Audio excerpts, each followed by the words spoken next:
Louer ou acheter en 2026? Venez, on en parle.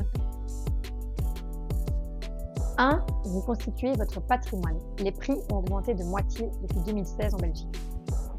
2. Vous remboursez votre crédit, pas celui de votre propriétaire. Et troisièmement, il faut savoir que les droits d'enregistrement sont passés de 12,5 à 3% en Wallonie. Attention, sous certaines conditions, on en parle d'ailleurs dans une de nos vidéos. Alors pour commencer, il faut avoir un apport. En effet, il faut savoir payer et les droits d'enregistrement et les frais de notaire. Deuxièmement, évidemment, chaque année, vous devez payer votre précompte immobilier qui est en hausse de 2,5% en 2026. Et puis, il y a tout ce qui est entretien, évidemment, et les assurances.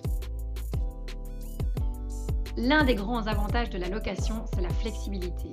En effet, si vous décidez de déménager, il suffit de remettre un préavis à votre propriétaire et le tour est joué. Et puis, zéro souci d'entretien lourd, comme la toiture, c'est pour le propriétaire. Vous avez l'occasion de choisir votre logement selon vos envies. En effet, vos besoins de maintenant ne seront pas les mêmes que dans 10 ans.